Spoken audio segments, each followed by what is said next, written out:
In a quiet residential neighborhood in the Boston suburbs, soft sunlight filtered through the swaying trees, illuminating the living room of Elizabeth Morrison's house. Elizabeth, known as Liz, sat in a chair by the window, gazing at the colorful flowers blooming in her garden. Her shoulder-length hair, though having lost some of its former fullness, was steadily returning to its original state. Liz held her coffee cup with both hands, feeling its warmth as she took a deep breath. The sensation of living a second life filled her heart each day. Her smartphone's ringtone broke the silence. Her mother's name appeared on the screen. "Liz, how are you? Are you ready for dinner tonight?" Martha's voice had a hint of tension beneath its usual warmth. Liz smiled and replied, "Yes, I'm ready." 6 o'clock, right? Dad said he'll bring wine. And Ashley and Jason are coming too. I've invited Jason's parents as well. Martha's voice rose slightly. Thomas and Carol are very proper people, so. Don't worry, Liz said reassuringly. Jason's parents are very warm people. Thomas in particular has shown interest in my work, and Carol is always concerned about my health. After ending the call, Liz moved to her home office. Her computer screen displayed a folder labeled, "Gift for the Hamiltons." She checked information about a real estate property and bank transfer preparations, then smiled with satisfaction.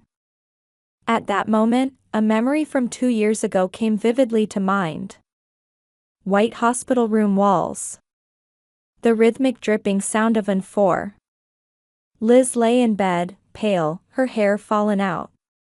Martha and George sat worriedly in the corner, while Ashley stood in the doorway, clearly uncomfortable.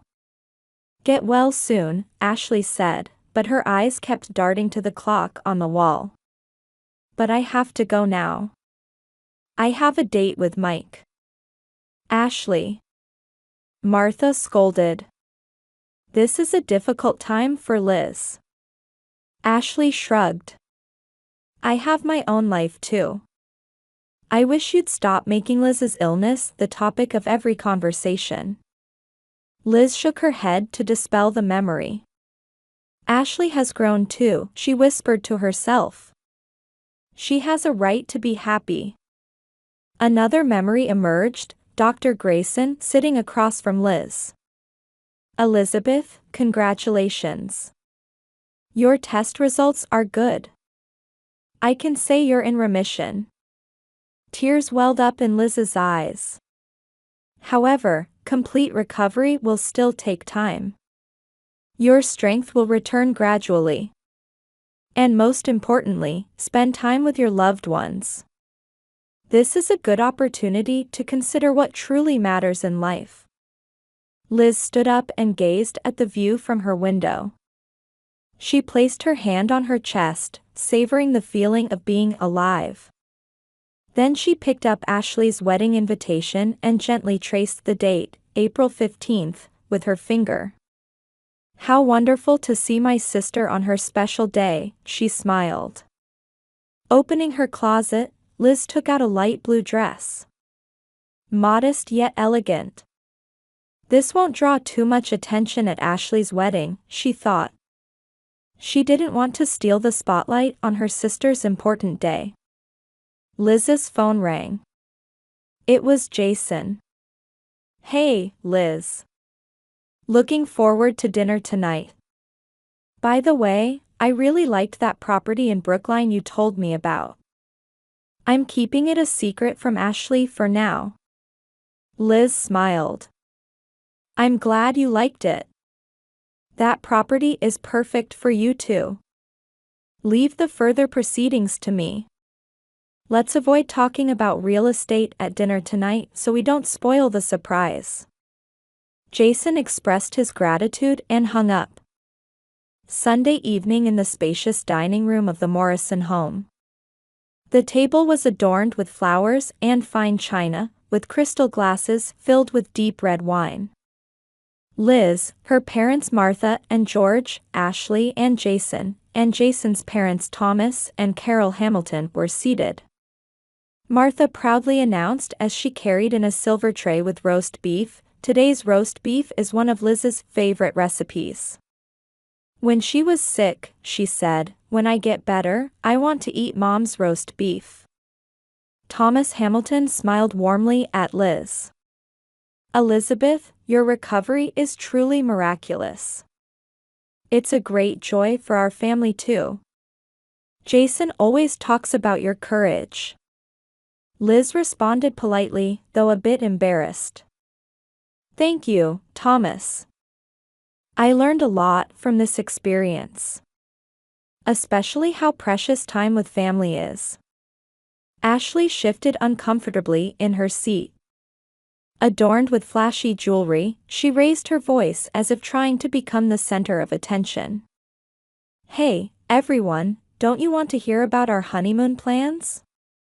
We've decided to go to Bali." As dinner progressed and conversation flowed, Liz said with a warm smile, "I'm really looking forward to next week's wedding.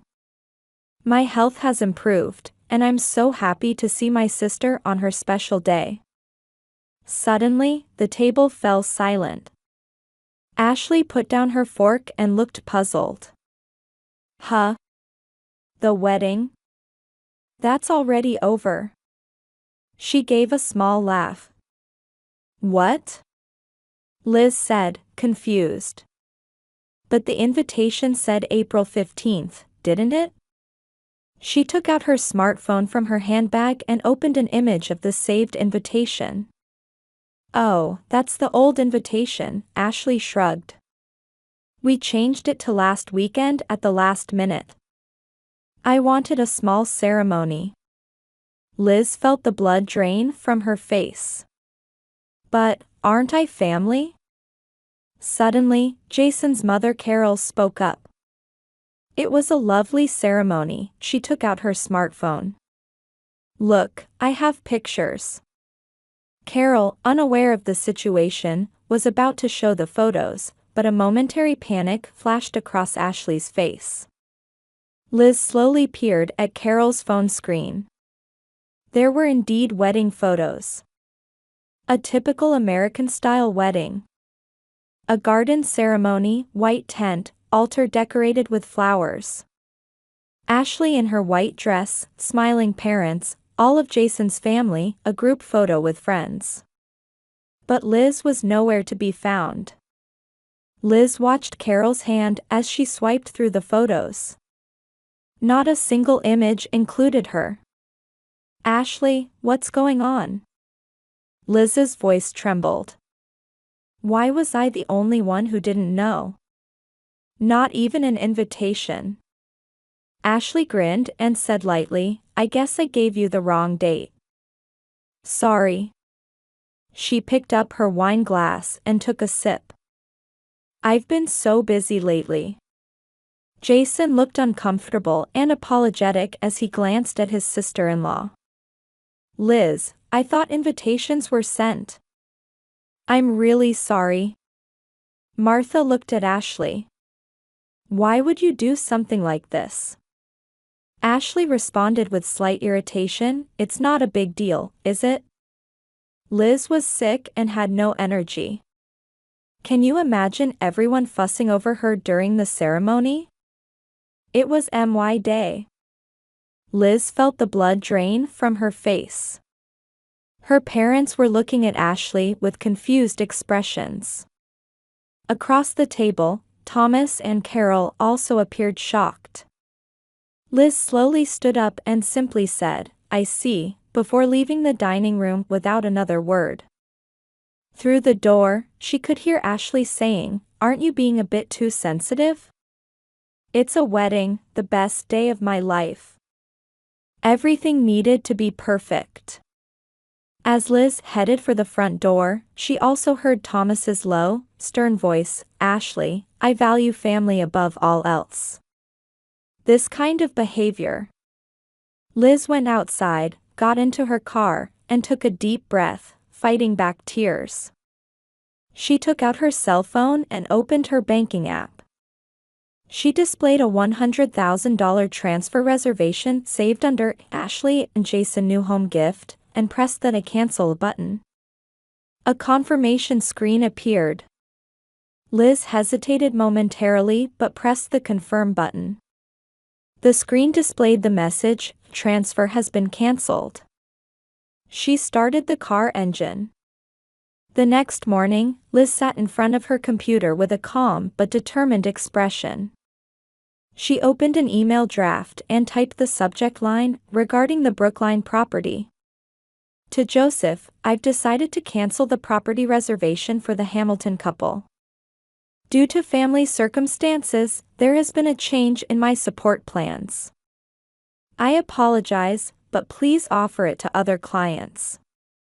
After pressing the send button, Liz picked up her cell phone and made a call. "Helen.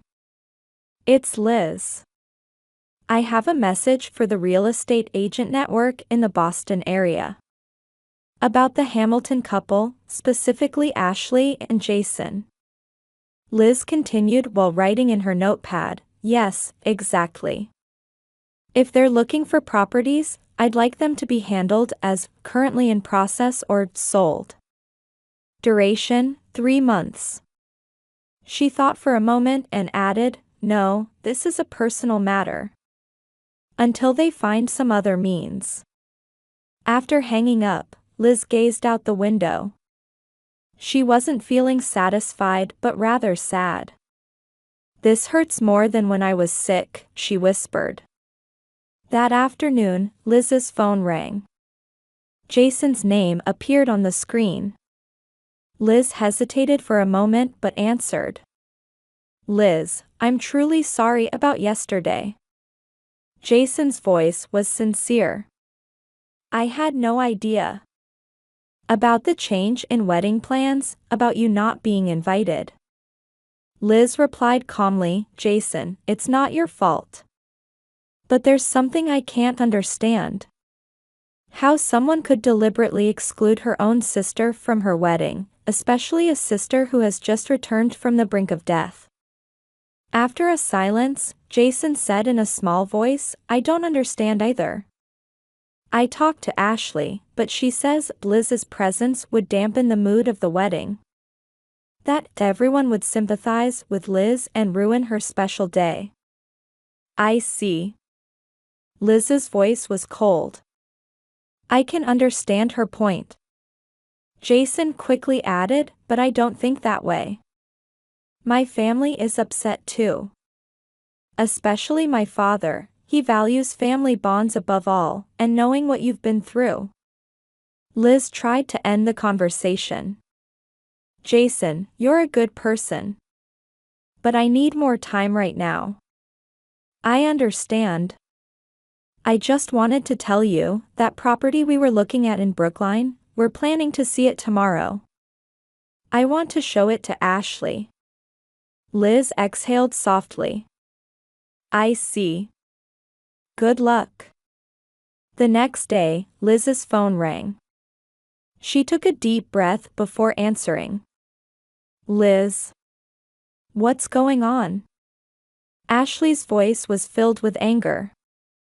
"All the houses we were looking at have suddenly been marked as under contract. Properties that were on the market just last week, suddenly all of them. And real estate agents all have strange reactions when they hear my name." Liz responded coolly, "The real estate market is changeable.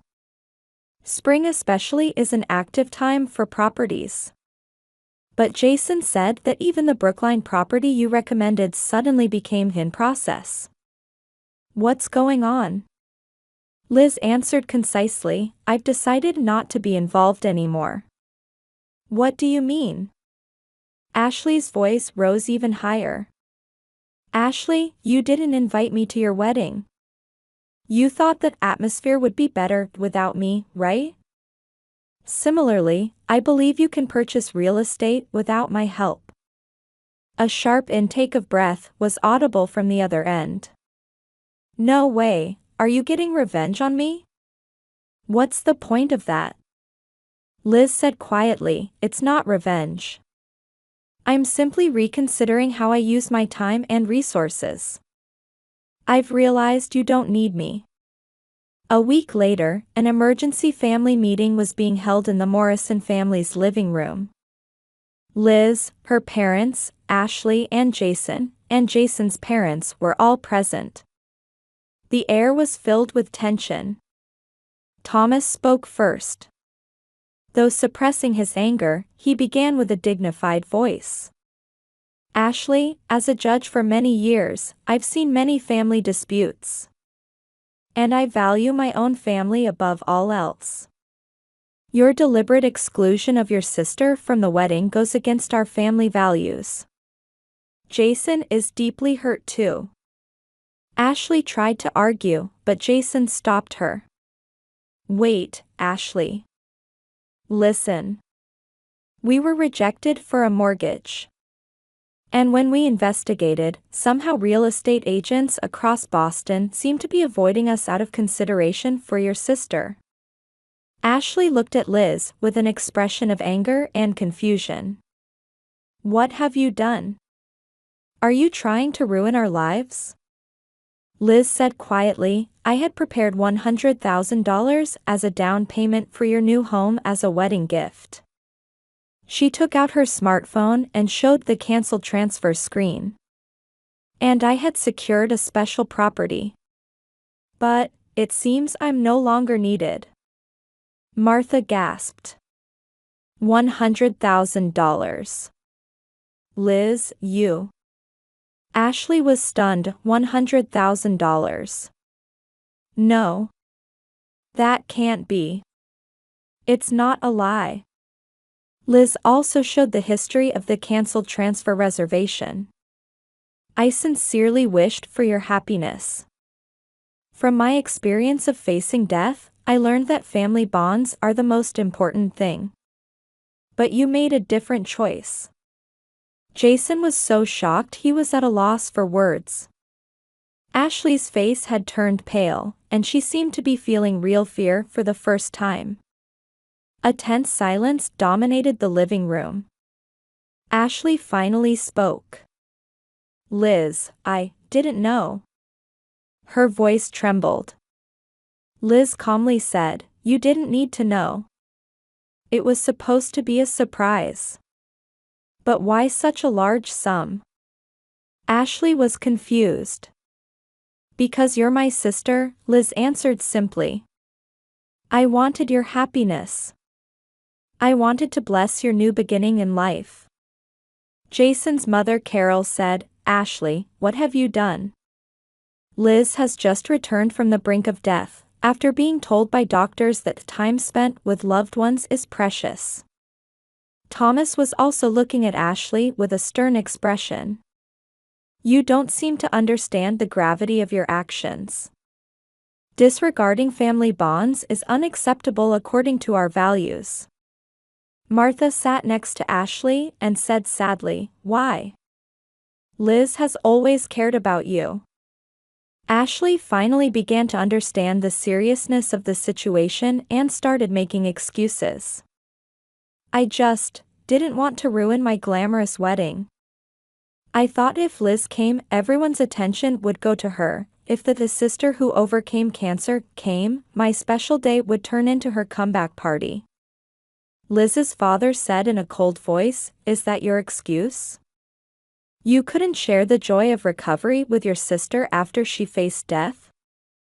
Jason covered his face with both hands. "We're in debt from the wedding costs, and we can't find a new home." He looked at Liz. "Did you have something to do with our mortgage application?" Liz answered honestly, "Without my down payment contribution, your debt-to-income ratio might have changed, affecting your application.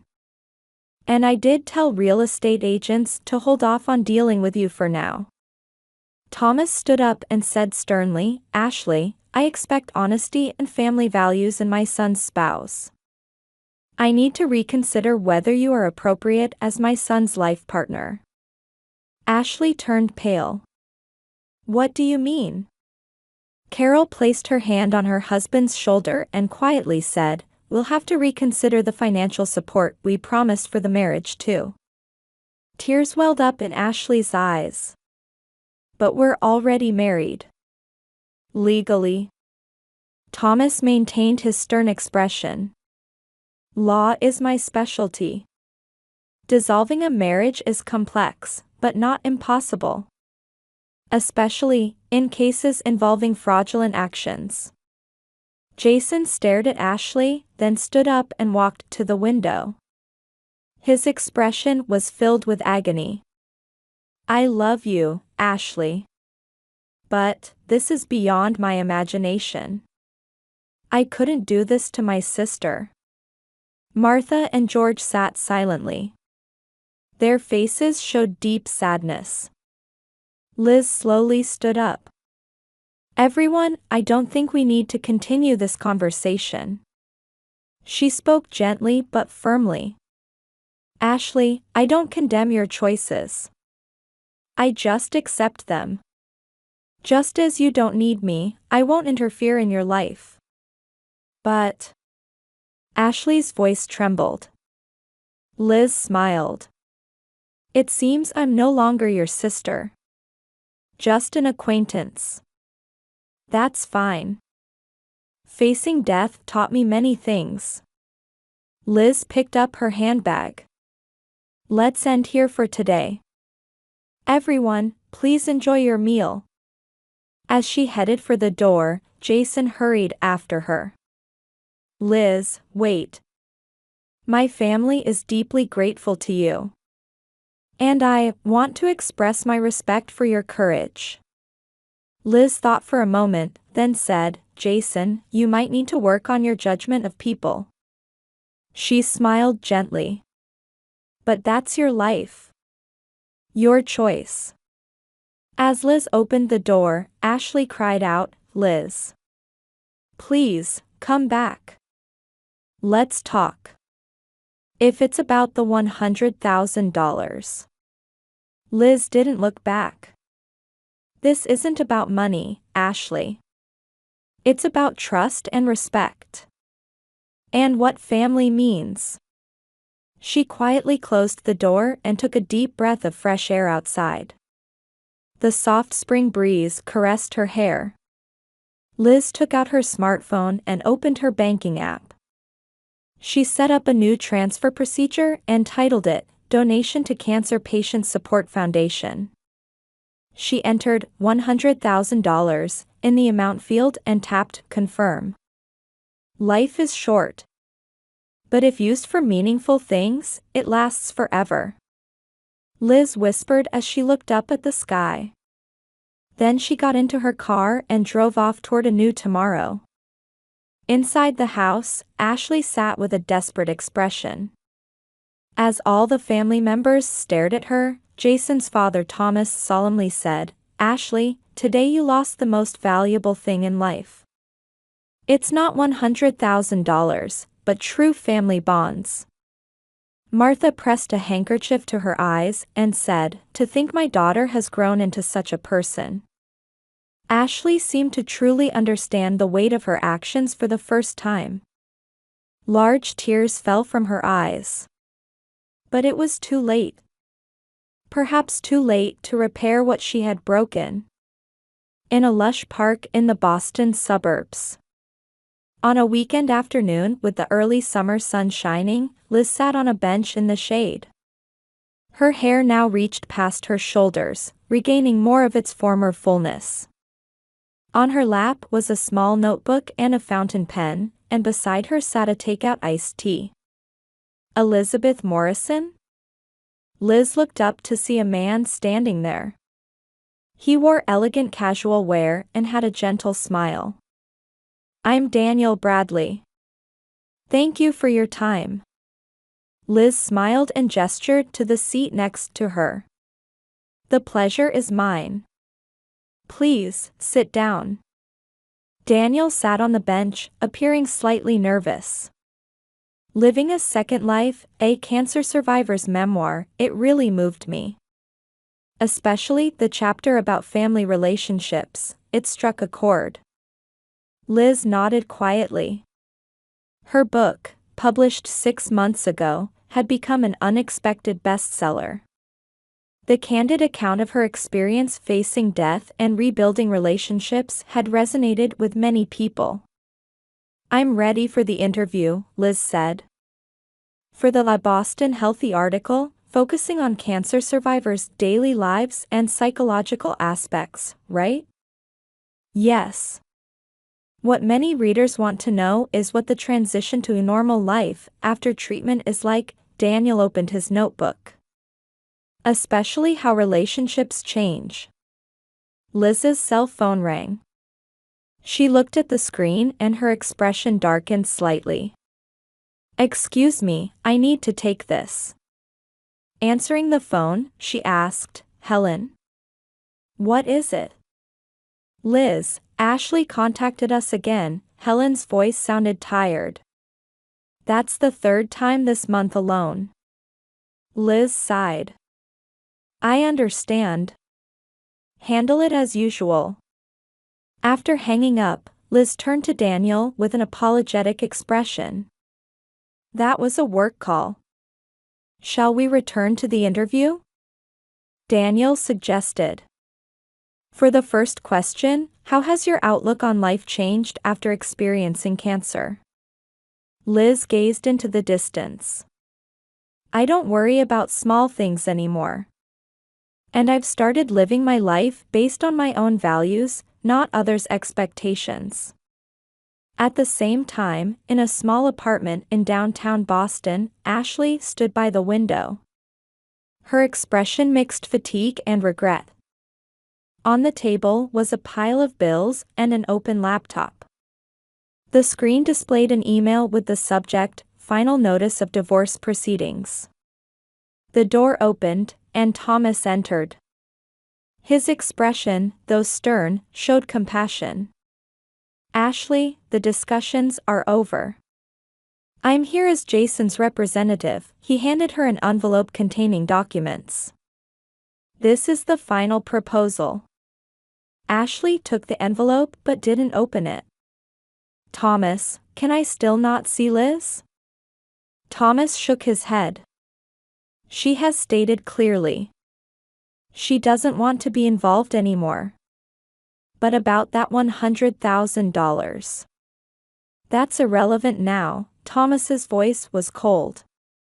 "She donated that money to a cancer patient support foundation. What you took from her wasn't money, but trust." Ashley gazed out the window. Her once glamorous life had changed dramatically over the past year. The divorce from Jason, the withdrawal of financial support from the Hamilton family, and the collapse of her relationships. Her reputation in the Boston real estate industry had also plummeted. "I was truly foolish," she whispered. Thomas's expression softened slightly. "Everyone makes mistakes. The issue is how you act afterward." "I read Liz's book." Ashley turned around. "Though she changed my name, anyone would know it's me. She hasn't forgiven me." "Forgiveness and rebuilding a relationship are different things," Thomas said. "She doesn't hate you. She's just keeping her distance to protect her own peace." Liz's interview was nearing its conclusion. "Last question," Daniel said. "Do you have any advice for readers whose family relationships have been damaged?" Liz chose her words carefully. "I don't think there's such a thing as a perfect family relationship. Sometimes deep wounds are inflicted. What's important is not to lose sight of your own value.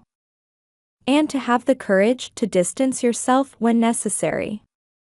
She picked up her teacup. "But at the same time, it's important not to close your heart.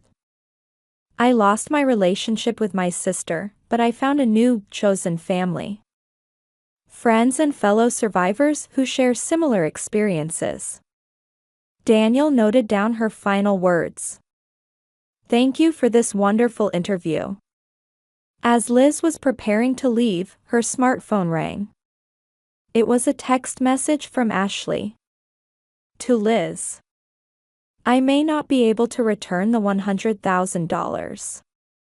Or your trust. But at least let me apologize. Before I sign the papers, please meet with me just once. Liz stared at the message for a long time. Then she began typing a reply. To Ashley. I've already moved on. You should do the same. Don't worry about the $100,000. That was my choice. However, Liz paused, thinking deeply. Then she continued. Coffee would be fine. Next Tuesday, at the cafe on Newberry Street. 11 o'clock. From Liz. After pressing the send button, she looked up at the sky. It might not be complete forgiveness. But she understood better than anyone that life is short and unpredictable. Living a second life means having the courage to make new choices, Liz whispered to herself as if in self-affirmation. Then she stood up and took a new step forward. In the Boston sky, a cloudless blue stretched as far as the eye could see.